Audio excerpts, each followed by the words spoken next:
So the center of this lab is a flask with calcium hydroxide solution. This will serve as our carbon dioxide trap. You also see the green aerating stone, which is a porous stone, and this aerating stone will create small bubbles, small gas bubbles, if you blow some gas through it. So here you can see a close-up of the aerating stone in action. It is porous, and when air is forced or gas is forced through it, then it escapes this stone in tiny little bubbles.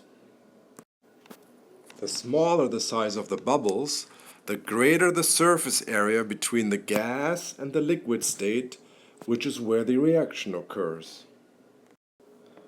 The balanced equation shows how this trap works. The calcium hydroxide that is dissolved reacts with the carbon dioxide gas to form solid calcium carbonate and water. So the calcium carbonate that is formed is solid.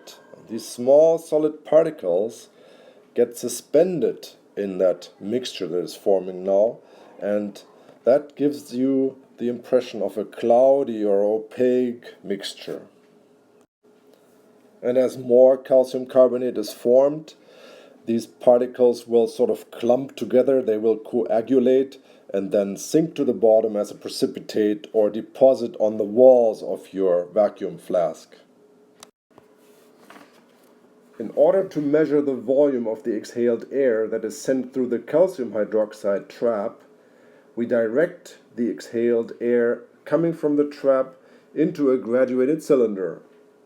The cylinder is filled with water and inverted and immersed in a sink so that we can displace the water inside.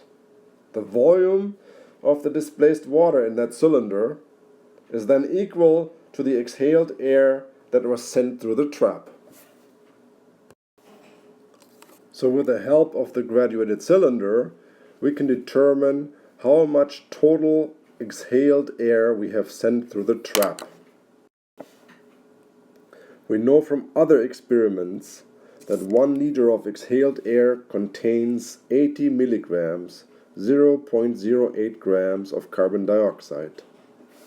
That is how much we can at most capture from the exhaled air.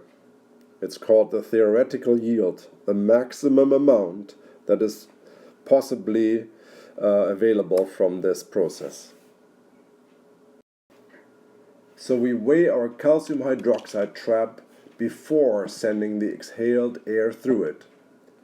Then we weigh it again after we have sent a certain amount of exhaled air through. The mass that our apparatus will gain is going to be equivalent to the mass of carbon dioxide that we are able to capture from the exhaled air. Let me walk you through the calculation.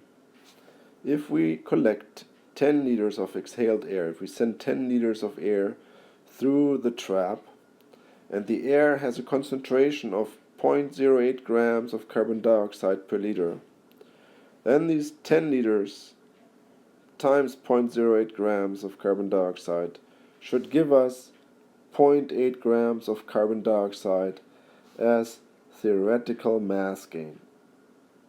So when we do the experiment and our trap actually only gains 0.64 grams, then this actual mass gain is less than the theoretical mass gain.